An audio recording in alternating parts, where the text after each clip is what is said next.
ਸਤਿ ਸ਼੍ਰੀ ਅਕਾਲ ਜੀ, ਮੈਂ ਹਾਂ ਹਰਜੋਤ ਕੌਰ। ਤੁਸੀਂ ਵੇਖ ਰਹੇ ਹੋ ਸਾਡਾ ਖਾਸ ਇਮੀਗ੍ਰੇਸ਼ਨ ਸ਼ੋਅ ਤੇ ਅੱਜ ਦੇ ਇਸ ਪ੍ਰੋਗਰਾਮ ਦੇ ਵਿੱਚ ਅਸੀਂ ਪੂਰਾ ਟੋਟਲੀ ਜੋ ਹੈ ਸ਼ੋਅ ਅਸੀਂ ਨਾਮ ਕਰ ਰਹੇ ਹਾਂ ਕੈਨੇਡਾ ਦੇ, Canada study visa, Canada PR ਤੇ ਤੁਹਾਡੇ ਵੀ ਕਈ ਸਾਰੇ ਸਵਾਲ ਹੋਣਗੇ ਜੋ ਇਸ ਪ੍ਰੋਗਰਾਮ ਵਿੱਚ ਅਸੀਂ ਜ਼ਰੂਰ ਸ਼ਾਮਿਲ ਕਰ ਰਹੇ ਹੋਵਾਂਗੇ ਜ਼ਰੂਰ, ਕਿਉਂਕਿ ਸਾਡੇ ਕੋਲ ਬਹੁਤ ਸਾਰੇ ਸਟੂਡੈਂਟਸ ਦੀ ਹਮੇਸ਼ਾ ਕੁਐਰੀਜ਼ ਪਹੁੰਚਦੀਆਂ ਰਹਿੰਦੀਆਂ ਨੇ ਤੇ ਅਸੀਂ ਉਹ ਸਾਰੇ ਸਵਾਲ ਜੋ ਹੈ ਇਸ ਪ੍ਰੋਗਰਾਮ ਵਿੱਚ ਸ਼ਾਮਿਲ ਕਰਨ ਦੀ ਜ਼ਰੂਰ ਹਮੇਸ਼ਾ ਕੋਸ਼ਿਸ਼ ਕਰਦੇ ਹਾਂ। ਅੱਜ ਦੀ ਸਾਡੀ ਇਸ ਡਿਸਕਸ਼ਨ ਦੇ ਲਈ ਸਾਡੇ ਨਾਲ ਸਟੂਡੀਓ ਵਿੱਚ ਮੌਜੂਦ ਹਨ ਜੀ EIFS ਇਮੀਗ੍ਰੇਸ਼ਨ ਕੰਪਨੀ ਤੋਂ visa expert mister Lavish Mahajan. ਬਹੁਤ ਬਹੁਤ ਸਵਾਗਤ ਹੈ ਜੀ। ਸਤਿ ਸ਼੍ਰੀ ਅਕਾਲ। ਸਤਿ ਸ਼੍ਰੀ ਅਕਾਲ ਜੀ। ਤੇ ਜਿਵੇਂ ਕਿ ਆਪਾਂ ਹੁਣ ਗੱਲ ਕਰਨ ਜਾ ਰਹੇ ਹਾਂ ਜੀ ਕੈਨੇਡਾ ਬਾਰੇ, ਪ੍ਰੈਜ਼ੈਂਟਲੀ ਕੀ ਸਿਨੈਰੀਓ ਚੱਲ ਰਿਹਾ ਹੈ ਕੈਨੇਡਾ ਨੂੰ ਲੈ ਕੇ, ਕਿਉਂਕਿ ਆਲਰੇਡੀ +2 ਸਟੂਡੈਂਟਸ ਦੇ ਹਲੇ ਐਗਜ਼ਾਮ ਨਹੀਂ ਹੋਏ, ਰਿਜ਼ਲਟਸ ਦੀ ਦੇਰੀ, ਕਿਹੜੇ ਇਨਟੇਕ ਵਿੱਚ ਜਾਣ, ਕੀ ਆਪਣੇ ਇਸ ਟਾਈਮ ਨੂੰ ਕਿਵੇਂ ਯੂਟਿਲਾਈਜ਼ ਕਰਨ, ਸੋ ਸਟੂਡੈਂਟਸ ਦੇ ਮਨ ਵਿੱਚ ਢੇਰ ਸਾਰੇ ਸਵਾਲ ਨੇ। ਜੀ ਬਿਲਕੁਲ ਹਰਜੋਤ ਜੀ, ਜੇ ਆਪਾਂ ਇਸ ਟਾਈਮ ਕੈਨੇਡਾ ਦੀ ਗੱਲ ਕਰੀਏ ਤੇ ਮਾਰਕੀਟ ਦੇ ਵਿੱਚ ਸਟੂਡੈਂਟਸ ਕਾਫੀ ਜ਼ਿਆਦਾ ਨੈਗੇਟਿਵ ਹੋ ਰਿਹਾ ਕਿ ਬਿਕੋਜ਼ ਕੈਨੇਡਾ ਰਿਜ਼ਲਟ ਬਹੁਤ ਸਲੋ ਦੇ ਰਿਹਾ, ਵੀਜ਼ਾ ਸਲੋ ਆ ਰਿਹਾ। ਇਸ ਕਰਕੇ ਕਈਆਂ ਦੇ ਪਿਛਲੇ ਸਾਲ ਤੋਂ ਫਾਈਲਾਂ ਅੰਬੈਸੀ ਵਿੱਚ ਹੈਗੀਆਂ ਬਟ ਬਾਇਓਮੈਟ੍ਰਿਕ ਹੋ ਚੁੱਕਿਆ, ਸਭ ਕੁਝ ਹੋ ਗਿਆ, ਅਜੇ ਅਪਰੂਵਲ ਲੈਟਰ ਨਹੀਂ ਆਇਆ, ਉਹਨਾਂ ਦਾ ਪਾਸਪੋਰਟ ਰਿਕੁਐਸਟ ਨਹੀਂ ਆਈ, ਇਸ ਕਰਕੇ ਬੱਚੇ ਨਿਰਾਸ਼ ਹੈਗੇ।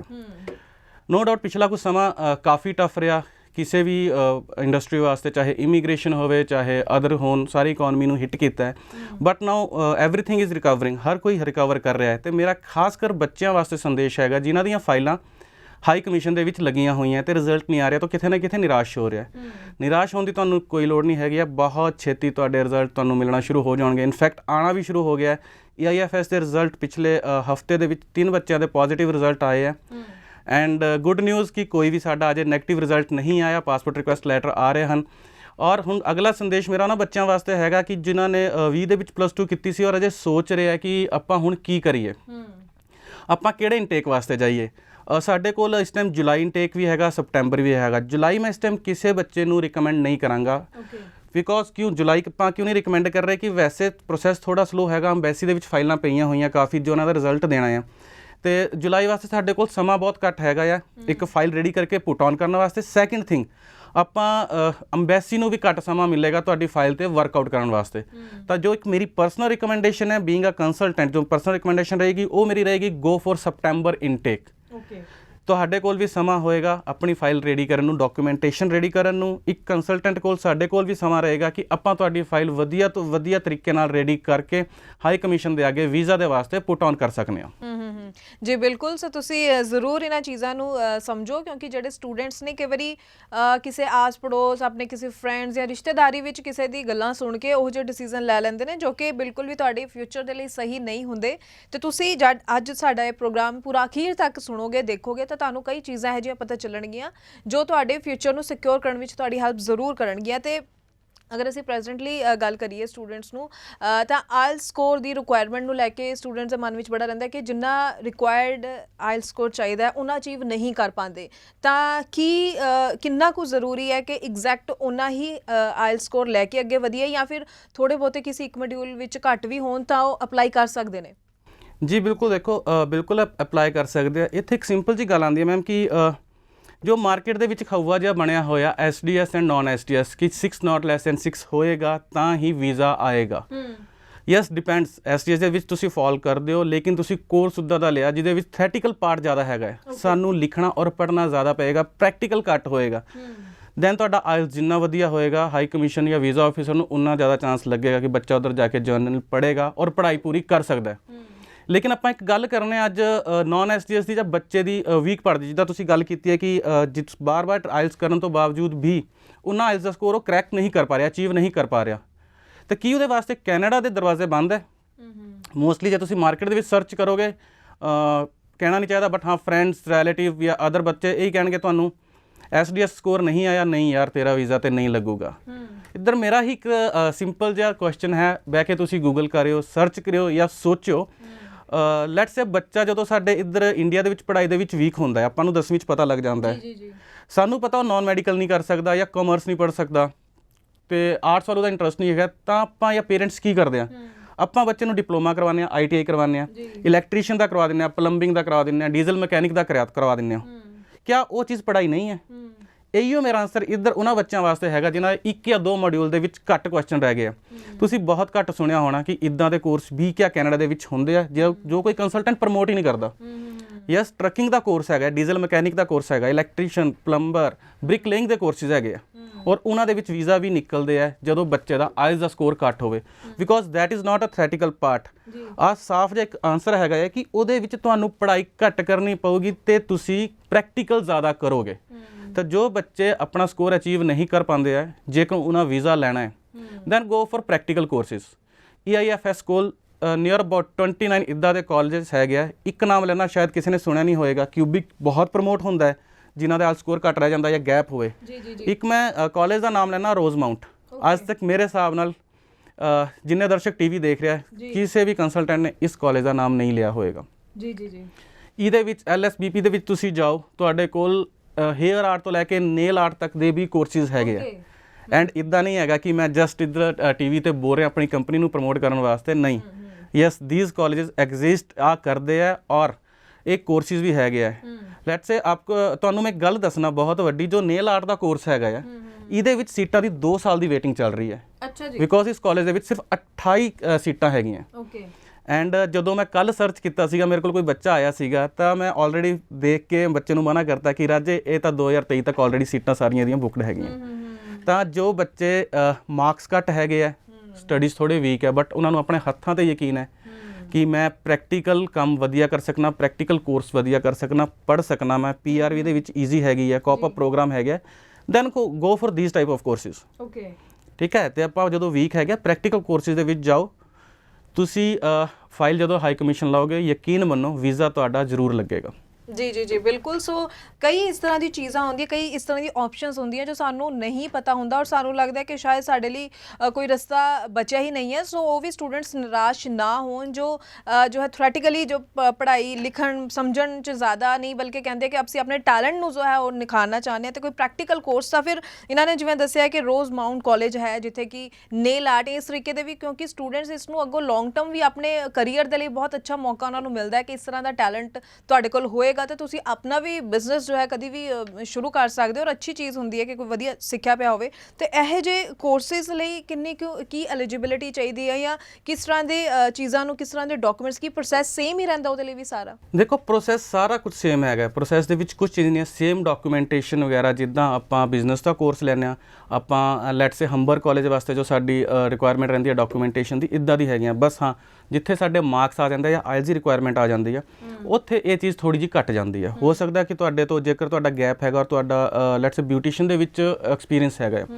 ਆਪਾਂ ਐਕਸਪੀਰੀਅੰਸ ਵੀ ਨਾਲ ਲਗਾ ਸਕਦੇ ਹਾਂ ਕਿ ਬੱਚਾ ਕਿਉਂ ਪੜ੍ਹਨਾ ਚਾਹੁੰਦਾ। ਔਰ ਇਹਦਾ ਫਾਈਲਿੰਗ ਦੇ ਉੱਤੇ, ਵੀਜ਼ਾ ਅਫਸਰ ਦੇ ਉੱਤੇ ਬਹੁਤ ਪੋਜ਼ੀਟਿਵ ਇਫੈਕਟ ਪੈਂਦਾ ਕਿ ਯਸ ਬੰਦਾ ਇੰਡੀਆ ਦੇ ਵਿੱਚ ਆ ਕੇ ਸਟੱਡੀ ਕੀਤੀ ਹੋਈ ਹੈ, ਕੋਰਸ ਕੀਤਾ ਹੋਇਆ, ਹੁਣ ਹਾਇਰ ਆਪਣੇ ਉਹਦੇ ਵਾਸਤੇ ਜਾ ਰਿਹਾ ਸਟੱਡੀ ਵਾਸਤੇ। ਕਿਊਬਿਕ ਦੀ ਜੇ ਆਪਾਂ ਗੱਲ ਕਰੀਏ, ਇੱਧਰ ਕਿਸੇ ਨੇ ਡਿਪਲੋਮਾ ਕੀਤਾ ਹੈ ਡੀਜ਼ਲ ਮਕੈਨਿਕ ਦਾ, ਉੱਧਰ ਜਾ ਕੇ ਸਪੈਸ਼ਲਾਈਜੇਸ਼ਨ ਕੋਰਸ ਕਰਨ ਜਾ ਰਿਹਾ ਹੈ ਡੀਜ਼ਲ ਮਕੈਨਿਕ ਦਾ। ਤੁਸੀਂ ਆਪੇ ਸੋਚ ਲਓ ਕਿੰਨਾ ਵਧੀਆ ਇਫੈਕਟ ਰਹੇਗਾ ਕਿ ਯਸ ਬੰਦਾ ਸੇਮ ਫੀਲਡ ਦੇ ਵਿੱਚ ਹੀ ਹਾਇਰ ਸਟੱਡੀ ਕਰਨ ਜਾ ਰਿਹਾ, ਰਾਦਰ ਦੈਨ ਇੱਧਰ ਤੁਸੀਂ ਡੀਜ਼ਲ ਮਕੈਨਿਕ ਦਾ ਕੋਰਸ ਕੀਤਾ ਫਿਰ ਤੁਸੀਂ ਬਿਜ਼ਨਸ ਦਾ ਕੋਰਸ ਲੈ ਕੇ ਜਾ ਰਹੇ ਹੋ ਜਦੋਂ ਤੁਹਾਡੇ ਆਇਲ ਸਕੋਰ ਵੀ ਘੱਟ ਹੈਗਾ, ਮੈਚ ਨਹੀਂ ਕਰ ਰਹੇ। ਯਸ ਬਹੁਤ ਰਿਕੁਆਇਰਮੈਂਟ ਦੇ ਵਿੱਚ ਕੋਈ ਚੇਂਜ ਨਹੀਂ ਹੈਗਾ। ਪ੍ਰੋਸੈਸ ਯਸ ਇਹਨਾਂ ਕਾਲਜਿਸ ਦੇ ਵਿੱਚ ਐਡਮਿਸ਼ਨ ਲੈਣ ਦਾ ਪ੍ਰੋਸੈਸ ਥੋੜ੍ਹਾ ਜਿਹਾ ਆਫਰ ਲੈਟਰ ਦਾ ਡਿਲੇਡ ਹੁੰਦਾ ਹੈ।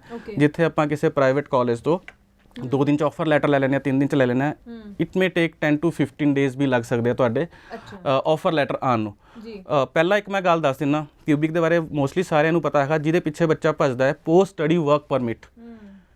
ਕਾਲਜ ਪ੍ਰਾਈਵੇਟ ਹੈਗਾ ਜ਼ਰੂਰ, ਕੁਝ ਮੇਰੇ ਕੋਲ ਪਬਲਿਕ ਕਾਲਜ ਔਰ ਇੰਸਟੀਟਿਊਸ਼ਨਸ ਵੀ ਹੈਗੇ ਆ, ਬਟ ਤੁਹਾਨੂੰ ਪੋਸਟ ਸਟੱਡੀ ਵਰਕ ਪਰਮਿਟ ਜ਼ਰੂਰ ਮਿਲੇਗਾ ਇਹਨਾਂ ਦੇ ਵਿੱਚ। ਬਿਕੋਜ਼ ਕਿਊਬਿਕ ਦੇ ਵਿੱਚ ਪ੍ਰਾਈਵੇਟ ਔਰ ਪਬਲਿਕ ਦਾ ਡਿਫਰੈਂਸ ਨਹੀਂ ਹੁੰਦਾ। 900 ਘੰਟੇ ਦੀ ਸਟੱਡੀ ਹੈ।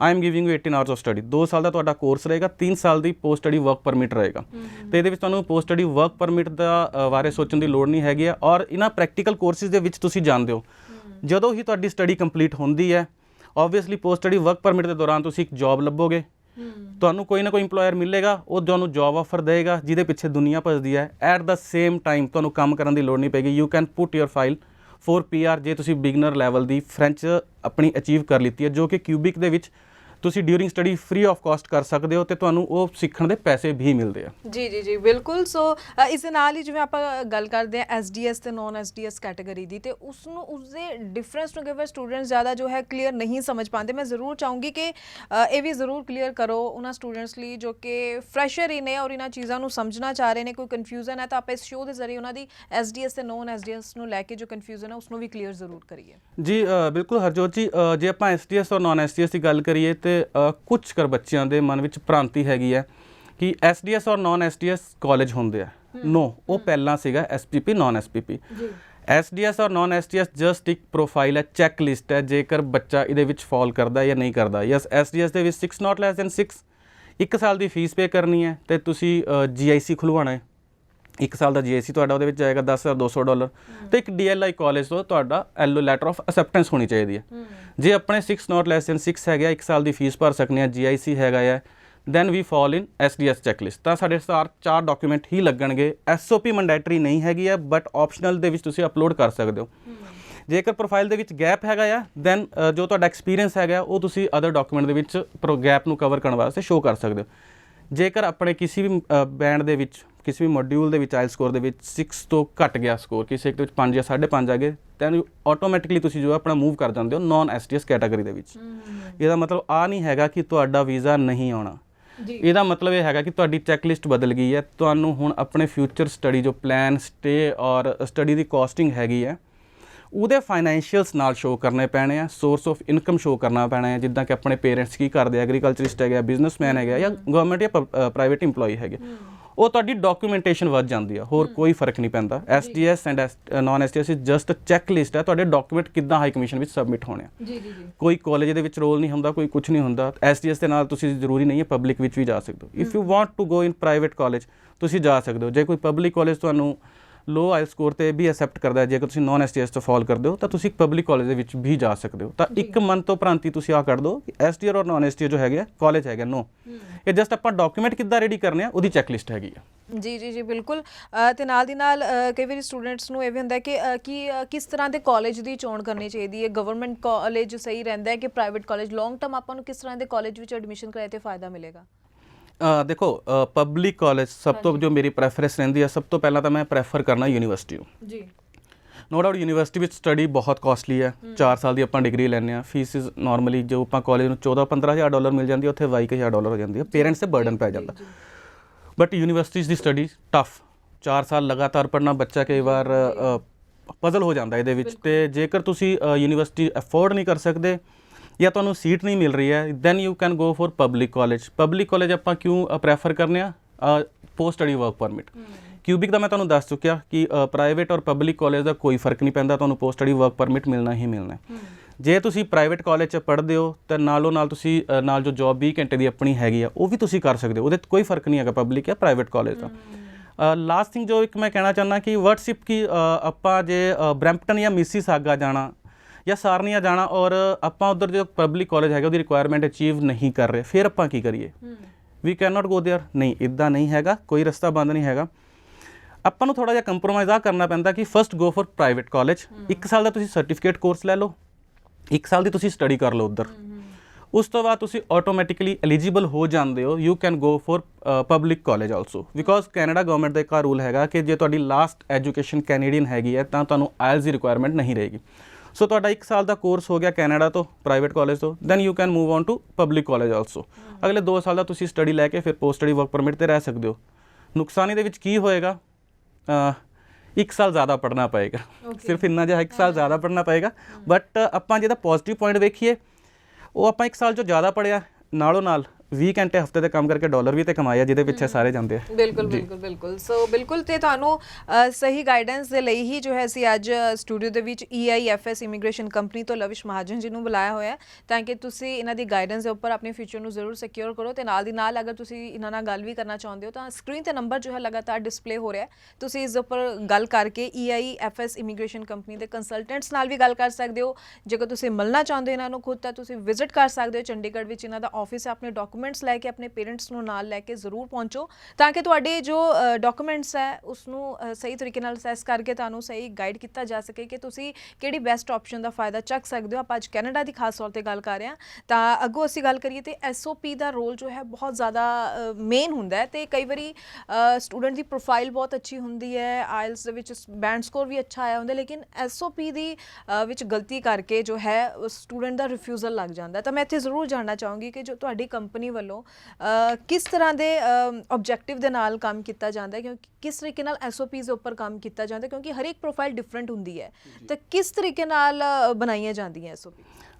ਬਿਲਕੁਲ, ਦੇਖੋ ਸਭ ਤੋਂ ਪਹਿਲਾਂ ਮੈਂ ਤੁਹਾਡੀ ਗੱਲ ਕੱਟਣਾ ਮਾੜੀ ਜੀ ਕਿ ਸਭ ਤੋਂ ਪਹਿਲਾਂ ਮੈਂ ਪਹਿਲਾਂ ਵੀ ਪਿਛਲੇ ਸ਼ੋਅ 'ਚ ਦੱਸ ਚੁੱਕਿਆ ਸੀ, ਸਾਡੇ ਕੋਲ ਰਜਿਸਟਰਡ ਇਮੀਗ੍ਰੇਸ਼ਨ ਲਾਇਰਸ ਹੈਗੇ ਡਿਫਰੈਂਟ ਕੰਟਰੀਜ਼ ਦੇ। ਤਾਂ ਜੇ ਆਪਾਂ ਕੈਨੇਡਾ ਦੀ ਗੱਲ ਕਰੀਏ ਤਾਂ ICCRC ਲਾਇਰ ਵੱਲੋਂ ਪਹਿਲਾਂ ਅਸੈਸਮੈਂਟ ਕੀਤੀ ਜਾਂਦੀ ਹੈ ਕਿ ਬੱਚੇ ਨੂੰ ਕਿਹੜਾ ਕਾਲਜ ਔਰ ਕਿਹੜਾ ਕੋਰਸ ਦੇਣਾ ਚਾਹੀਦਾ, ਬਿਕੋਜ਼ ਮਾਰਕਸ 'ਤੇ ਡਿਪੈਂਡ ਕਰਦਾ ਕਿ ਆਪਾਂ ਕਿਹੜਾ ਕੋਰਸ ਲੈ ਸਕਦੇ। ਇੱਦਾਂ ਨਹੀਂ ਹੈਗਾ ਕਿ ਸਾਡੇ ਮੈਥਸ 'ਚ ਨੰਬਰ ਘੱਟ ਹੈਗਾ, ਨੋਨ ਮੈਡੀਕਲ ਹੈਗਾ ਆਪਣਾ +2 ਦਾ, ਮੈਥਸ 'ਚ ਨੰਬਰ ਘੱਟ ਹੈਗਾ ਔਰ ਆਪਾਂ ਉਹੀ ਕੋਰਸ ਲੈ ਲਈਏ ਜਿਹਦੇ ਵਿੱਚ ਮੈਥਸ ਜ਼ਿਆਦਾ ਹੋਵੇ। ਆਹ ਚੀਜ਼ਾਂ ਬਹੁਤ ਮੈਟਰ ਕਰਦੀਆਂ। ਇੱਦਾਂ ਹੀ ਕਾਲਜ ਆਪਾਂ ਦੇਖਦੇ ਹਾਂ ਕਿ ਕਿਹੜਾ ਉਹਨੂੰ ਕਾਲਜ ਬੈਸਟ ਹੋਏਗਾ, ਰਿਕੁਆਇਰਮੈਂਟ ਜਿਹਦੀ ਮੀਟ ਕਰ ਰਿਹਾ ਹੈ, ਜਾਂ ਜੋ ਕਾਲਜ ਦੀਆਂ ਰਿਕੁਆਇਰਮੈਂਟ ਹੈਗੀਆਂ ਉਹਦੀ ਕੁਆਲੀਫਿਕੇਸ਼ਨ ਉਸ ਤੋਂ ਹਾਈ ਹੈਗੀ ਆ। ਠੀਕ ਹੈ, ਹੁਣ ਲਾਸਟ ਜੋ ਆਪਾਂ ਫਾਈਲਿੰਗ ਦੀ ਗੱਲ ਕਰ ਰਹੇ ਹਾਂ, SOP ਦੀ ਆਪਾਂ ਜੋ ਗੱਲ ਕਰ ਰਹੇ ਹਾਂ, SOP ਬਹੁਤ ਮੈਟਰ ਕਰਦੀ ਹੈ, ਖਾਸ ਕਰ ਜਿੱਥੇ ਬੱਚੇ ਦੀ ਫਾਈਲ ਥੋੜੀ ਜਿਹੀ ਵੀਕ ਹੋਵੇ। STS ਦੇ ਵਿੱਚ ਤਾਂ SOP ਮੈਂਡੇਟਰੀ ਨਹੀਂ ਹੈਗੀ ਆ, ਬਟ ਆਈ ਪਰਸਨਲੀ ਰਿਕਮੈਂਡ ਕਿ ਇੱਕ ਵਾਰ ਲਗਾਈ ਜ਼ਰੂਰ ਜਾਏ, ਆਪਾਂ ਮੋਟਿਵ ਦੱਸ ਸਕੀਏ। ਹੁਣ ਨੋਨ STS ਦੇ ਵਿੱਚ ਆਉਂਦੇ ਤਾਂ SOP ਬਹੁਤ ਜ਼ਿਆਦਾ ਮੈਟਰ ਕਰਦੀ ਹੈ ਕਿ ਆਪਾਂ ਕਿਉਂ ਇਹ ਕਾਲਜ ਔਰ ਕਿਉਂ ਇਹ ਕੋਰਸ ਚੂਜ਼ ਕੀਤਾ। ਉਹਦੇ ਨਾਲ ਫਿਰ ਆਪਾਂ ਨੂੰ ਆਪਣਾ ਟਾਈ ਅਪ ਬਣਾਉਣਾ ਪੈਂਦਾ ਕਿ ਆਪਾਂ ਫਿਊਚਰ 'ਚ ਕੀ ਪਲੈਨਿੰਗ ਹੈਗੀ ਆ। ਜੇ ਆਪਾਂ ਆਹ ਦੋ ਚੀਜ਼ਾਂ ਪ੍ਰੋਪਰਲੀ ਸਰਚ ਕਰਕੇ ਇਹਨਾਂ ਨੂੰ ਆਪਸ 'ਚ ਬੌਂਡ ਨਹੀਂ ਕੀਤਾ ਹੈਗਾ ਤੇ ਬਹੁਤ ਵੱਡਾ ਨੈਗੇਟਿਵ ਇੰਪੈਕਟ ਪੈਂਦਾ ਹੈ ਸਾਡੀ ਫਾਈਲ ਦੇ ਉੱਤੇ। ਤਾਂ EIFS ਦੀ ਜੋ preparation style of preparing SOP ਹੈਗਾ, ਬੱਚੇ ਦੀ ਜੋ SOP ਹੈਗੀ ਆ, ਪੂਰੀ ਪ੍ਰੋਫਾਈਲ ਲਾਇਰ ਨੂੰ ਭੇਜੀ ਜਾਂਦੀ ਹੈ, ਫਿਰ ਉਹਨਾਂ ਦੀ ਟੀਮ ਉਹਦੇ 'ਤੇ ਵਰਕਆਊਟ ਕਰਕੇ ਇੱਕ SOP ਜਿਹਨੂੰ ਆਪਾਂ ਕਹਿੰਦੇ ਰਫ SOP ਰੈਡੀ ਕਰਦੇ ਹਾਂ। ਫਿਰ ਉਹ ਆਪਾਂ SOP ਬੱਚੇ ਨਾਲ ਸ਼ੇਅਰ ਕਰਦੇ ਹਾਂ ਕਿ ਆਹ ਲਈ ਤੁਹਾਡੀ SOP ਆ ਗਈ ਹੈ, ਲਾਇਰ ਦੇ ਵੱਲੋਂ ਪ੍ਰੀਪੇਅਰਡ ਹੈ, ਤੁਸੀਂ ਇੱਕ ਵਾਰ ਕ੍ਰਾਸ ਚੈੱਕ ਕਰ ਲਓ। ਜੇਕਰ ਤੁਸੀਂ ਕਿਸੇ ਹੋਰ ਨੂੰ ਵੀ ਚੈੱਕ ਕਰਵਾਉਣੀ ਹੈ ਕਿ ਤੁਹਾਨੂੰ ਲੱਗਦਾ ਇਹਦੇ ਵਿੱਚ ਆਹ ਚੀਜ਼ ਚੇਂਜ ਕਰਨੀ ਚਾਹੀਦੀ ਹੈ, ਫਿਰ ਆਪਾਂ ਚੇਂਜ ਰਿਮਾਰਕ ਦੇ ਨਾਲ ਵਾਪਸ ਲਾਇਰ ਨੂੰ ਭੇਜਦੇ ਹਾਂ। ਫਿਰ ਇੱਕ ਫਾਈਨਲਾਈਜ਼ਡ SOP ਬਣਦੀ ਹੈ ਜੋ ਬੱਚਾ ਅਪਰੂਵ ਕਰਦਾ ਹੈ, ਫਿਰ ਉਸ ਤੋਂ ਬਾਅਦ ਹੀ ਆਪਾਂ ਹਾਈ ਕਮਿਸ਼ਨ ਦੇ ਵਿੱਚ ਸਬਮਿਟ ਕਰਨੇ ਆ। ਜੀ ਬਿਲਕੁਲ। ਸੋ ਨਾਲ ਦੀ ਨਾਲ ਜੋ ਹੈ ਸਟੂਡੈਂਟਸ ਨੂੰ ਵੀ ਬਹੁਤ ਅਵੇਅਰ ਹੋਣਾ ਜ਼ਰੂਰੀ ਹੈ ਅੱਜ ਦੇ ਟਾਈਮ ਵਿੱਚ ਆਪਣੀ SOP ਨੂੰ ਲੈ ਕੇ, ਕਿਉਂਕਿ ਕਈ ਵਾਰੀ ਹੁੰਦਾ ਕਿ ਜੋ ਤੁਹਾਡੀ ਫਾਈਲ ਦੇ ਵਿੱਚ SOP ਲੱਗੀ ਹੁੰਦੀ ਹੈ, ਸਟੂਡੈਂਟਸ ਨੂੰ ਉਸ ਦੇ ਬਾਰੇ ਪਤਾ ਹੀ ਨਹੀਂ ਹੁੰਦਾ, ਜਿਸ ਕਰਕੇ ਬਾਅਦ ਵਿੱਚ ਜੋ ਹੈ ਇਸੇ ਚੀਜ਼ ਦਾ ਜੋ ਹੈ ਖਾਮਿਆਜ਼ਾ ਸਟੂਡੈਂਟਸ ਨੂੰ ਫਿਰ ਭੁਗਤਣਾ ਪੈਂਦਾ। ਸੋ ਇਹਨਾਂ ਚੀਜ਼ਾਂ ਵੱਲ ਜ਼ਰੂਰ ਤੁਸੀਂ ਵੀ ਅਵੇਅਰ ਰਿਹਾ ਕਰੋ। ਅੱਗੋਂ ਅਸੀਂ ਗੱਲ ਕਰਦੇ ਹਾਂ ਜੀ ਵੀ ਅਗਰ ਅਸੀਂ ਹੁਣ SDS ਨੋਨ SDS ਦੀ ਵੀ ਗੱਲ ਕਰ ਲਈ ਹੈ, ਸਟੱਡੀ ਵੀਜ਼ਾ ਹੁਣ ਕਿਹੜੇ ਇਨਟੇਕ ਲਈ ਸਟੂਡੈਂਟਸ ਜਾਣ ਉਹਦੀ ਵੀ ਅਸੀਂ ਗੱਲ ਜ਼ਰੂਰ ਕੀਤੀ ਹੈ। ਅਤੇ ਨਾਲ ਦੀ ਨਾਲ ਹੁਣ ਅੱਗੋਂ ਜੋ ਕੈਨੇਡਾ ਲਈ ਅਪਲਾਈ ਕਰ ਰਹੇ ਨੇ ਤਾਂ PR ਨੂੰ ਲੈ ਕੇ ਵੀ ਸਟੂਡੈਂਟ ਦੇ ਮਨ ਵਿੱਚ ਬਹੁਤ ਵੱਡਾ ਸਵਾਲ ਹੁੰਦਾ ਕਿ ਕੈਨੇਡਾ ਦੀ PR ਚਾਹੀਦੀ ਹੈ, ਤਾਂ ਉਸਦੇ ਲਈ ਕੀ ਡਾਕੂਮੈਂਟੇਸ਼ਨ ਰਹੇਗੀ ਜਾਂ ਕਿਹਨਾਂ ਚੀਜ਼ਾਂ ਦਾ ਸ਼ੁਰੂ ਤੋਂ ਹੀ ਉਹਨਾਂ ਨੂੰ ਧਿਆਨ ਰੱਖ ਕੇ ਚੱਲਣਾ ਚਾਹੀਦਾ, ਤਾਂ ਕਿ ਬਾਅਦ ਵਿੱਚ ਪਿੱਛੇ ਮੁੜ ਕੇ ਨਾ ਦੇਖਣਾ ਪਏ ਕਿ ਇੱਥੇ ਪਹਿਲਾਂ ਅਸੀਂ ਇਹ ਚੀਜ਼ ਦਾ ਧਿਆਨ ਰੱਖਦੇ ਤਾਂ ਸ਼ਾਇਦ ਸਾਨੂੰ ਡਿਲੇ ਨਾ ਹੁੰਦਾ PR ਦੇ ਵਿੱਚ। ਜੇ ਆਪਾਂ PR ਪ੍ਰੋਸੈਸ ਦੀ ਗੱਲ ਕਰੀਏ ਤੇ ਐਕਸਪ੍ਰੈਸ ਐਂਟਰੀ ਵਿੱਚ ਵੀ ਜੇ ਆਪਾਂ ਆਉਂਦੇ ਹਾਂ ਤੇ ਉਹੀਓ ਮਾਰਕੀਟ ਜਿੱਦਾਂ ਮੈਂ ਤੁਹਾਨੂੰ ਡਿਫਰੈਂਸ ਦੱਸਿਆ STS ਨੋਨ STS ਦਾ, ਥੋੜ੍ਹੀ ਭ੍ਰਾਂਤੀ ਹੈਗੀ। ਇੱਦਾਂ ਹੀ ਹੈ ਕਿ ਜਦੋਂ ਵੀ ਆਪਾਂ PR ਦੀ ਗੱਲ ਕਰਦੇ ਹਾਂ ਤਾਂ ਸਭ ਤੋਂ ਪਹਿਲਾਂ ਸਾਡੇ ਮਨ ਵਿੱਚ ਕੀ ਆਉਂਦਾ, ਜਾਂ ਆਪਾਂ ਜੇ ਕਿਸੇ ਤੋਂ ਇਨਫੋਰਮੇਸ਼ਨ ਲੈਂਦੇ ਹਾਂ, ਈਵਨ ਕਿ ਆਪਾਂ ਕੈਨੇਡਾ ਵੀ ਫੋਨ ਘੁਮਾ ਦਿੰਦੇ ਹਾਂ ਕਿਸੇ ਆਪਣੇ ਯਾਰ ਵੇਲੀ ਦੋਸਤ ਨੂੰ ਜਾਂ ਕਿਸੇ ਰਿਲੇਟਿਵ ਨੂੰ, ਉਹ ਸਭ ਤੋਂ ਪਹਿਲਾਂ ਇੱਕ ਆਨਸਰ ਹੁੰਦਾ ਉਹਦਾ ਕਿ 8777 ਕਿ ਆਹ ਸਕੋਰ 'ਤੇ ਤੈਨੂੰ ਕਰੈਕ ਕਰਨਾ ਹੀ ਪੈਣਾ। ਯਸ, ਬਿਲਕੁਲ ਬਹੁਤ ਜ਼ਰੂਰੀ ਹੈ। ਜੇਕਰ ਆਪਾਂ O ਜਾਂ A ਲੈਵਲ ਦੀ ਜੋਬ ਦੇ ਵਿੱਚ ਜਾਂਦੇ ਹਾਂ, ਇਹਨਾਂ ਦੇ ਵਿੱਚ NOC ਕੋਡ ਦੇ ਵਿੱਚ ਜਾਂਦੇ ਹਾਂ, 8777 ਸਾਨੂੰ ਅਚੀਵ ਕਰਨਾ ਹੀ ਪਏਗਾ। ਇਹਨਾਂ ਨੂੰ ਆਪਾਂ ਕਹਿੰਦੇ ਨੇ ਮਾਰਕੀਟ ਦੇ ਵਿੱਚ ਕਰੀਮ ਕੇਸਿਸ। ਮੋਸਟਲੀ ਕੰਸਲਟੈਂਟ ਜੋ ਵੀ ਹੈਗੇ ਆ ਉਹ ਇਹਨਾਂ ਦੇ ਪਿੱਛੇ ਭੱਜਦੇ ਆ। ਵਾਈ? ਮਿਹਨਤ ਜ਼ਿਆਦਾ ਨਹੀਂ ਕਰਨੀ ਪੈਂਦੀ। ਓਬਵੀਅਸਲੀ ਜੋ O ਜਾਂ A ਲੈਵਲ 'ਚ ਹੁੰਦੇ ਆ ਜਾਂ 8777 ਨਾਲੋਂ ਜਿਨ੍ਹਾਂ ਨੇ ਅਚੀਵ ਕੀਤਾ ਹੁੰਦਾ ਹੈ, they are highly qualified, well trained, study ਬਹੁਤ ਅੱਛੀ ਹੁੰਦੀ ਹੈ, ਉਹਨਾਂ ਦਾ ਮੋਡ ਆਫ ਕਮਿਊਨੀਕੇਸ਼ਨ ਬਹੁਤ ਵਧੀਆ ਰਹਿੰਦਾ ਹੈ, ਇਸ ਕਰਕੇ ਉਹ ਕਰੈਕ ਕਰ ਲੈਂਦੇ ਆ। ਦੇ ਆਰ ਕਰੀਮ ਕੇਸਿਸ ਜਿਨ੍ਹਾਂ ਦੀ PR ਈਜ਼ਲੀ ਲੱਗ ਜਾਂਦੀ ਆ, ਜੇਕਰ ਉਹਨਾਂ ਦੀ ਜੋਬ ਔਰ ਐਕਸਪੀਰੀਅੰਸ ਜੋ ਰਿਕੁਆਇਰਡ ਹੈਗਾ ਉਹਦੇ ਵਿੱਚ ਫੋਲ ਕਰਦੇ ਆ। ਆਪਾਂ ਹੁਣ ਗੱਲ ਕਰਨੇ ਆ ਜਿੱਦਾਂ ਨੋਨ STS ਦੀ ਕੀਤੀ ਸੀਗੀ, ਕਿਸੇ ਨੇ ANM ਜਾਂ BSc ਨਰਸਿੰਗ ਕੀਤੀ ਹੈ, GNM ਕੀਤੀ ਹੈ, ਜਾਂ ਕੋਈ ਟਰੱਕ ਡਰਾਈਵਰ ਹੈਗਾ, ਕੋਈ ਇਲੈਕਟ੍ਰੀਸ਼ੀਅਨ ਹੈਗਾ, ਪਲੰਬਰ ਹੈਗਾ, ਤਾਂ ਕਿਆ ਉਹ ਇਸ ਕੇਸ ਦੇ ਵਿੱਚ PR ਕਦੇ ਕੈਨੇਡਾ ਦੀ ਅਪਲਾਈ ਨਹੀਂ ਕਰ ਸਕਦਾ?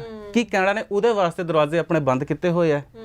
ਕੀ ਤੁਹਾਡੀ ਅਕੈਡਮਿਕ ਕੁਆਲੀਫਿਕੇਸ਼ਨ ਘੱਟ ਹੈਗੀ ਹੈ, ਆਇਲਸ ਤੁਹਾਡਾ ਘੱਟ ਹੈਗਾ ਆ, ਤੁਸੀਂ ਹੱਥੋਂ ਕੰਮ ਕਰਦੇ ਹੋ, ਓਬਵੀਅਸਲੀ ਕਾਰਪੈਂਟਰੀ ਵਗੈਰਾ ਸਾਰਾ ਕੁਛ ਹੱਥ ਦਾ ਕੰਮ ਹੈਗਾ, ਤੁਸੀਂ ਹੱਥੋਂ ਕੰਮ ਕਰਦੇ ਹੋ ਅਤੇ ਸਾਨੂੰ ਪ੍ਰੈਕਟੀਕਲ ਬੰਦਿਆਂ ਦੀ ਲੋੜ ਨਹੀਂ ਹੈਗੀ ਹੈ। ਕੈਨੇਡਾ ਨੇ ਇਹ ਚੀਜ਼ ਕਦੇ ਵੀ ਨਹੀਂ ਕਹੀ। ਈਵਨ ਕਿ ਮੈਂ ਤੁਹਾਨੂੰ ਆਹ ਕਹਿਣਾ, ਕੈਨੇਡਾ ਵੈਲਕਮਸ ਪ੍ਰੋਫੈਸ਼ਨਲ ਹਮੇਸ਼ਾ ਪ੍ਰੈਕਟੀਕਲ ਜੋ ਕੰਮ ਕਰਦੇ ਆ, ਹੱਥੋਂ ਕੰਮ ਕਰਦੇ, ਕੈਨੇਡਾ ਉਹਨਾਂ ਨੂੰ ਜ਼ਿਆਦਾ ਹਮੇਸ਼ਾ ਡਿਮਾਂਡ ਵਿੱਚ ਰੱਖਦਾ ਹੈ। ਆਪਾਂ ਕਹਿੰਦੇ ਹੀ ਆ, ਆਪਸ ਵਿੱਚ ਡਿਸਕਸ ਕਰਨਾ ਕਿ ਟਰੱਕ ਡਰਾਈਵਰ ਦੀ ਕੈਨੇਡਾ ਵਿੱਚ ਬਹੁਤ ਡਿਮਾਂਡ ਹੈਗੀ ਆ। ਜੀ ਜੀ ਜੀ ਜੀ। ਤੇ ਇਹਦੇ ਵਿੱਚ ਆ ਗਿਆ ਸਾਡਾ ਲੈਵਲ B ਔਰ C। ਓਕੇ, ਆਕੂਪੇਸ਼ਨ ਲੈਵਲ ਸਾਡਾ B ਔਰ C ਆ ਗਿਆ। ਇਹਦੇ ਵਿੱਚ ਸਾਨੂੰ CLB 5 ਔਰ 6 ਚੱਲ ਜਾਂਦਾ ਹੈ। CLB 5 ਔਰ 6 ਜੇ ਆਪਾਂ ਕਹੀਏ, ਤੁਹਾਨੂੰ ਆਸਾਨ ਭਾਸ਼ਾ ਵਿੱਚ ਸਮਝਾਵਾਂ ਮੈਂ, ਆਪਣਾ ਆਇਲਸ ਦਾ ਸਕੋਰ 5, 5.5, 6 ਬੈਂਡ ਵੀ ਚੱਲ ਜਾਂਦਾ ਹੈ। ਜੀ ਜੀ। ਬਟ ਇਹਦੇ ਵਿੱਚ ਮੈਂਡੇਟਰੀ ਹੁੰਦਾ, ਜਿਵੇਂ ਟਰੱਕ ਡਰਾਈਵਰ ਦੀ ਜੇ ਮੈਂ ਗੱਲ ਕਰਾਂ, ਜੀ। ਨੋਵਾ ਸਕੋਸ਼ੀਆ ਨੂੰ ਜੇ ਮੈਂ ਸਾਈਡ 'ਚ ਰੱਖ ਦੇਵਾਂ ਤਾਂ ਜੇਕਰ ਆਪਣੇ ਕੋਲ 5 ਸਾਲ ਪੁਰਾਣਾ HTV ਦਾ ਲਾਇਸੈਂਸ ਹੈ ਜੀ, ਔਰ ਆਪਾਂ ਕੀ ਕਹਿੰਦੇ 3 ਸਾਲ ਤੱਕ ਸਾਡੇ ਕੋਲ ਇੱਕ ਕੰਪਨੀ ਦੇ ਵਿੱਚ ਕੰਮ ਕਰਨ ਦਾ ਟਰੱਕਿੰਗ ਦਾ ਐਕਸਪੀਰੀਅੰਸ ਹੈਗਾ ਹੈ। ਐਡੀਸ਼ਨ ਮੈਂ ਕਰਨਾ, ਜੇ ਤੁਸੀਂ ਕੁਝ ਸਪੈਸ਼ਲ ਲੋਡ ਕਰਦੇ ਹੋ, ਕੁਝ ਜਿੱਦਾਂ ਹੋ ਗਿਆ ਆਪਾਂ ਪੈਟਰੋਲੀਅਮ ਵਗੈਰਾ ਇੱਦਾਂ ਦੀਆਂ, ਉਹਦਾ ਐਕਸਪੀਰੀਅੰਸ ਹੈਗਾ ਹੈ, then you can apply PR for Canada. ਤੁਸੀਂ ਕੈਨੇਡਾ ਦੀ PR ਅਪਲਾਈ ਕਰ ਸਕਦੇ ਹੋ। ਇੱਦਾਂ ਹੀ ਜੇਕਰ ਤੁਸੀਂ ਪਰਸਨਲ ਸਪੋਰਟ ਵਰਕਰ ਹੋ, 올ਡ ਏਜ ਕੇਅਰ ਦਾ ਤੁਹਾਨੂੰ ਐਕਸਪੀਰੀਅੰਸ ਹੈਗਾ, ਅੱਛਾ, ਜਿੱਦਾਂ BSc ਨਰਸਿੰਗ ਕੀਤੀ ਹੈ, ANM GNM ਕੀਤੀ ਹੈ, ਤਾਂ ਤੁਹਾਨੂੰ ਇਹ 777 ਲੈਣ ਦੀ ਲੋੜ ਨਹੀਂ ਹੈਗੀ ਬਿਲਕੁਲ ਵੀ। ਹੁਣੇ ਮੈਂ ਨੋਵਾ ਸਕੋਸ਼ੀਆ ਦਾ ਨਾਮ ਲਿਆ ਸੀ, ਤੇ medical field plus truck drivers ਵਾਸਤੇ ਜੇਕਰ ਤੁਸੀਂ ਨੋਵਾ ਸਕੋਸ਼ੀਆ ਦੀ PR ਅਪਲਾਈ ਕਰਨੀ ਹੈ ਤਾਂ ਤੁਹਾਨੂੰ 3 ਦੇ ਬਜਾਏ 1 ਸਾਲ ਦਾ ਐਕਸਪੀਰੀਅੰਸ ਵੀ ਚੱਲ ਜਾਂਦਾ ਹੈ। ਓਕੇ। ਤੇ ਆਲ ਓਵਰ ਮੇਰਾ ਕਹਿਣ ਦਾ ਮੋਟਿਵ ਇਹ ਹੈਗਾ ਕਿ ਜੇਕਰ ਆਪਣਾ ਆਇਲਸ ਦਾ ਸਕੋਰ ਘੱਟ ਹੈਗਾ, then you can also apply PR for Canada. Work based ਹੁੰਦੀ ਹੈ। ਇਹਦੇ ਵਿੱਚ ਆਪਾਂ ਨੂੰ ਪਹਿਲਾਂ ਵਰਕ ਪਰਮਿਟ ਇਸ਼ੂ ਹੁੰਦਾ ਹੈ ਜੀ, ਤੇ ਫਿਰ ਆਪਾਂ 2 ਸਾਲ ਕੈਨੇਡਾ ਜਾ ਕੇ ਪ੍ਰੋਪਰ ਟੈਕਸ ਭਰਨਾ ਹੈ, ਸੇਮ NOC ਕੋਡ ਦੇ ਵਿੱਚ। ਜਿਸ ਆਪਾਂ ਜੌਬ ਦੇ ਵਿੱਚ ਗਏ ਉਹਦੇ ਵਿੱਚ ਟੈਕਸ ਭਰਨਾ ਹੈ। ਦੈਨ ਉਸ ਤੋਂ ਬਾਅਦ ਤੁਸੀਂ PR ਆਪਣਾ ਉਧਰ ਦੀ ਲੈ ਸਕਦੇ ਹੋ ਬੜੇ ਆਰਾਮ ਨਾਲ। ਔਰ ਇਹਦੇ ਵਿੱਚ ਤੁਹਾਨੂੰ ਬੈਨੀਫਿਟ ਹੈਗਾ ਕਿ if you are married and if you have kids, ਜੇਕਰ ਤੁਹਾਡੇ ਬੱਚੇ ਆ, ਤੁਸੀਂ ਵਿਆਹੇ ਹੋਏ ਹੋ, ਉਹ ਵੀ ਤੁਹਾਡੇ ਨਾਲ ਜਾ ਸਕਦੇ ਆ। ਤਾਂ ਇਸ ਵਾਸਤੇ ਜੇਕਰ ਤੁਹਾਨੂੰ ਵਧੇਰੀ ਜਾਣਕਾਰੀ ਚਾਹੀਦੀ ਹੈ ਕਿ ਆਪਾਂ ਘੱਟ ਸਕੋਰ ਹੈ ਆਇਲਸ ਦਾ, ਜਾਂ ਆਪਣਾ ਆਕੂਪੇਸ਼ਨ ਇੱਦਾਂ ਹੈਗਾ ਕਿ ਆਪਾਂ 777 ਨਹੀਂ ਰੀਚ ਕਰ ਸਕਦੇ, ਤੇ ਤੁਸੀਂ ਕੈਨੇਡਾ ਜਾ ਕੇ ਰਹਿਣਾ ਚਾਹੁੰਦੇ ਹੋ, ਬਸਣਾ ਚਾਹੁੰਦੇ ਹੋ, ਤਾਂ ਇੱਕ ਵਾਰ ਸਾਡੇ ਆਫਿਸ ਜ਼ਰੂਰ ਵਿਜ਼ਿਟ ਕਰੋ। ਸਾਡੇ ਵੀਜ਼ਾ ਐਕਸਪਰਟ ਬੈਠੇ ਆ, ਉਹਨਾਂ ਨਾਲ ਮਿਲੋ। ਜੇ ਮੈਨੂੰ ਮਿਲਣਾ ਚਾਹੁੰਦੇ ਹੋ ਬਾਏ ਅਪਾਇੰਟਮੈਂਟ, ਮੈਂ ਵੀ ਤੁਹਾਨੂੰ ਮਿਲੂੰਗਾ। ਸਾਰਾ ਪ੍ਰੋਸੈਸ ਤੁਹਾਨੂੰ ਗਾਈਡ ਕੀਤਾ ਜਾਏਗਾ ਤੇ ਤੁਸੀਂ ਇਸ ਸਕੋਰ ਤੇ ਵੀ ਆਪਣੀ ਕੈਨੇਡਾ ਦੀ PR ਲੈ ਸਕਦੇ ਹੋ। ਜੀ ਜੀ ਬਿਲਕੁਲ। ਸੋ ਆਪਾਂ ਅੱਜ ਹਰ ਤਰ੍ਹਾਂ ਦੀ ਆਪਸ਼ਨ ਤੇ ਤੁਹਾਡੇ ਨਾਲ ਗੱਲ ਕੀਤੀ ਹੈ ਕਿ ਕੈਨੇਡਾ, ਕਿਉਂਕਿ ਸਾਰਿਆਂ ਦੀ ਪਹਿਲੀ ਆਪਸ਼ਨ ਕੈਨੇਡਾ ਹੁੰਦੀ ਹੈ ਕਿ ਅਸੀਂ ਕੈਨੇਡਾ ਹੀ ਅਪਲਾਈ ਕਰੀਏ, ਚਾਹੇ ਅਸੀਂ ਸਟੱਡੀ ਵੀਜ਼ਾ ਦੇ ਲਈ ਗੱਲ ਕਰੀਏ, ਚਾਹੇ PR ਦੀ ਗੱਲ ਹੈ। ਸੋ ਕਿਸ ਤਰੀਕੇ ਨਾਲ ਕਿਹੜੇ ਆਪਸ਼ਨਸ ਦੇ ਵਿੱਚ ਤੁਸੀਂ ਅਪਲਾਈ ਕਰ ਸਕਦੇ ਹੋ, ਆਪਾਂ ਹਰ ਉਹ ਗੱਲ ਡਿਟੇਲ 'ਚ ਜ਼ਰੂਰ ਕੀਤੀ ਹੈ। ਪਰ ਫਿਰ ਵੀ ਕਈ ਵਾਰੀ ਹੁੰਦਾ ਕਿ ਤੁਹਾਡੇ ਮਨ ਵਿੱਚ ਜੋ ਸਵਾਲ ਹੈ ਸ਼ਾਇਦ ਅਸੀਂ ਇਸ ਪ੍ਰੋਗਰਾਮ ਵਿੱਚ ਸ਼ਾਮਿਲ ਨਾ ਕਰ ਸਕੇ ਹੋਈਏ, ਤਾਂ ਤੁਸੀਂ ਆਪਣੇ ਸਵਾਲ ਨੂੰ ਮਨ ਵਿੱਚ ਹੀ ਨਾ ਰੱਖੋ। ਸਕਰੀਨ ਤੇ ਨੰਬਰ ਹੈ, ਇਸ ਉੱਪਰ ਕਾਲ ਕਰੋ ਹੁਣੇ ਹੀ, ਤੇ ਨਾਲ ਦੀ ਨਾਲ ਜੋ EIFS ਇਮੀਗ੍ਰੇਸ਼ਨ ਕੰਪਨੀ ਹੈ, ਇਹਨਾਂ ਦੇ ਕੰਸਲਟੈਂਟਸ ਨਾਲ ਗੱਲ ਕਰੋ। ਤੇ ਅਗਰ ਪੂਰਾ ਡਿਟੇਲ ਵਿੱਚ ਜਾਣਨਾ ਚਾਹੁੰਦੇ ਹੋ, ਪੂਰਾ ਪੁੱਛਣਾ ਚਾਹੁੰਦੇ ਹੋ, PR ਦੇ ਪ੍ਰੋਸੈਸ ਬਾਰੇ ਪੁੱਛਣਾ ਚਾਹ ਰਹੇ ਹੋ, ਜਿਵੇਂ ਕਿ ਇਹਨਾਂ ਨੇ ਕਿਹਾ ਐਕਸਪੀਰੀਅੰਸ ਬੇਸਡ, ਜੋ ਤੁਸੀਂ ਪਹਿਲਾਂ ਐਜ਼ ਅ ਟਰੱਕ ਡਰਾਈਵਰ ਇੱਥੇ ਜੌਬ ਕਰ ਹੀ ਰਹੇ ਹੋ, ਤਾਂ ਉੱਥੇ ਕੈਨੇਡਾ ਵਿੱਚ ਵੀ ਇਸ ਬੇਸ 'ਤੇ ਕਿਵੇਂ ਤੁਸੀਂ ਅਪਲਾਈ ਕਰ ਸਕਦੇ ਹੋ, ਪੂਰਾ ਪ੍ਰੋਸੈਸ ਸਮਝਣਾ ਪੈਂਦਾ ਹੈ। ਤਾਂ ਉਸ ਦੇ ਲਈ ਤੁਸੀਂ ਆਪਣੇ ਡਾਕੂਮੈਂਟਸ ਲੈ ਕੇ ਜ਼ਰੂਰ ਚੰਡੀਗੜ੍ਹ ਵਿੱਚ ਜੋ EIFS ਇਮੀਗ੍ਰੇਸ਼ਨ ਕੰਪਨੀ ਦਾ ਆਫਿਸ ਹੈ, ਇੱਥੇ ਪਹੁੰਚੋ ਤੁਸੀਂ ਆਪਣੇ ਡਾਕੂਮੈਂਟਸ ਲੈ ਕੇ, ਤਾਂ ਕਿ ਜੋ ਕੰਸਲਟੈਂਟਸ ਨੇ ਤੁਹਾਡੇ ਡਾਕੂਮੈਂਟਸ ਦੇਖ ਕੇ ਤੁਹਾਡੇ ਲਈ ਜੋ ਸਹੀ ਆਪਸ਼ਨ ਹੈ ਉਹ ਤੁਹਾਨੂੰ ਦੱਸ ਸਕਣ, ਤੇ ਤੁਸੀਂ ਆਪਣੇ ਫਿਊਚਰ ਨੂੰ ਸਹੀ ਹੱਥਾਂ ਦੇ ਜ਼ਰੀਏ ਹੀ ਅੱਗੇ ਸਿਕਿਉਰ ਕਰੋ। ਕਿਉਂਕਿ ਅੱਜ ਕੱਲ੍ਹ ਬਹੁਤ ਸਾਰੀਆਂ ਐਸੀ ਕੁਝ ਗੱਲਾਂ ਬਾਜ਼ਾਰ ਵਿੱਚ ਸੁਣਨ ਨੂੰ ਮਿਲ ਜਾਂਦੀਆਂ ਨੇ ਆਪਣੇ ਆਸ-ਪਾਸ, ਫਰੈਂਡ ਸਰਕਲ ਤੋਂ ਜਾਂ ਹੋਰਾਂ ਤੋਂ, ਤੁਸੀਂ ਕਈ ਵਾਰ ਗੁੰਮਰਾਹ ਹੋ ਜਾਂਦੇ ਹੋ। ਸੋ ਅਸੀਂ ਇਹੀ ਕੋਸ਼ਿਸ਼ ਕਰਦੇ ਹਾਂ ਕਿ ਤੁਸੀਂ ਸਹੀ ਸਲਾਹ ਦੇ ਨਾਲ ਹੀ ਅੱਗੇ ਵਧੋ। ਤੇ ਜਾਂਦੇ ਜਾਂਦੇ ਇੱਕ ਛੋਟਾ ਜਿਹਾ ਮੈਸੇਜ ਜ਼ਰੂਰ ਤੁਹਾਡੇ ਤੋਂ ਚਾਹਾਂਗੇ ਕਿ ਜਿਹੜੇ ਸਟੂਡੈਂਟਸ ਹੁਣ ਕੈਨੇਡਾ ਲਈ ਅਪਲਾਈ ਕਰਨਾ ਚਾਹ ਰਹੇ ਨੇ, ਤੇ ਕੀ ਤਿਆਰੀ ਰੱਖਣ ਤੇ ਕਿਸ ਚੀਜ਼ ਤੋਂ ਬਿਲਕੁਲ ਸੁਚੇਤ ਵੀ ਰਹਿਣ। ਸੁਚੇਤ ਦੇਖੋ ਰਹਿਣਾ ਬਹੁਤ ਜ਼ਰੂਰੀ ਹੈ। ਸਭ ਤੋਂ ਪਹਿਲਾਂ ਤੁਸੀਂ ਇੱਕ ਜੈਨੂਅਨ ਕੰਸਲਟੈਂਟ ਲੱਭਣਾ ਆਪਣੇ ਵਾਸਤੇ। ਲੋਕਾਂ ਦੀ ਗੱਲਾਂ ਵਿੱਚ ਨਹੀਂ ਆਉਣਾ, ਜਾਂ ਕੋਈ ਸਲਾਹ ਦਿੰਦਾ ਬਹੁਤ ਵਧੀਆ ਗੱਲ ਹੈ, ਦੂਜੇ ਦੀ ਗੱਲ ਸੁਣੋ। ਉਹਦੀ ਸੱਚਾਈ ਵਾਸਤੇ ਤੁਸੀਂ ਹਾਈ ਕਮਿਸ਼ਨ ਦੀ, ਜੋ ਕੋਈ ਵੀ ਕੰਟਰੀ ਹੈਗੀ ਉਹਦੀ ਹਾਈ ਕਮਿਸ਼ਨ ਦੀ ਵੈਬਸਾਈਟ 'ਤੇ ਜਾ ਕੇ ਉਸ ਸੱਚਾਈ ਦੇ ਬਾਰੇ ਪਤਾ ਕਰ ਲਵੋ। ਆਹ ਬਹੁਤ ਜ਼ਰੂਰੀ ਹੈ। ਜੇਕਰ ਤੁਹਾਨੂੰ ਲੇਟੈਸਟ ਅਪਡੇਟ ਚਾਹੀਦੇ ਆ ਤਾਂ ਤੁਸੀਂ ਸਾਡੇ ਫੇਸਬੁੱਕ ਪੇਜ ਨੂੰ ਫੋਲੋ ਕਰ ਸਕਦੇ ਹੋ, YouTube ਚੈਨਲ ਨੂੰ ਸਬਸਕ੍ਰਾਈਬ ਕਰੋ, ਤੇ ਸਾਡੇ ਟਵਿੱਟਰ ਜਾਂ ਇੰਸਟਾ ਲਿੰਕਸ ਦੇ ਉੱਤੇ ਵੀ ਤੁਸੀਂ ਡੇਲੀ ਬੇਸਿਸ 'ਤੇ ਜੋ ਨਵੀਂ ਜਾਣਕਾਰੀ ਹਾਈ ਕਮਿਸ਼ਨ ਦੀ ਆਉਂਦੀ ਹੈ ਕਿਸੇ ਵੀ ਕੰਟਰੀ ਦੀ, ਤੁਹਾਨੂੰ ਉਹਦੇ 'ਤੇ ਮਿਲੇਗੀ, ਤੇ ਉਹਨੂੰ ਫੋਲੋ ਕਰੋ। ਬਿਲਕੁਲ। ਤੇ ਇਸ ਨਾਲ ਤੁਹਾਡਾ ਬਹੁਤ ਧੰਨਵਾਦ ਕਿ ਤੁਸੀਂ ਅੱਜ ਡਿਟੇਲ ਵਿੱਚ ਜੋ ਹੈ ਕੈਨੇਡਾ ਬਾਰੇ ਸਾਰਾ ਸਮਝਾਇਆ ਹੈ, ਸਟੱਡੀ ਵੀਜ਼ਾ ਲਈ ਵੀ ਤੇ PR ਪ੍ਰੋਸੈਸ ਬਾਰੇ ਵੀ ਬਹੁਤ ਡਿਟੇਲ ਸਮਝਾਇਆ। ਤੁਹਾਡਾ ਬਹੁਤ ਧੰਨਵਾਦ ਜੀ। ਤੇ ਇਸ ਨਾਲ ਹੀ ਹੁਣ ਮੈਨੂੰ ਯਾਨੀ ਕਿ ਹਰਜੋਤ ਕੌਰ ਨੂੰ ਵੀ ਦੇ ਇਜਾਜ਼ਤ। ਧੰਨਵਾਦ।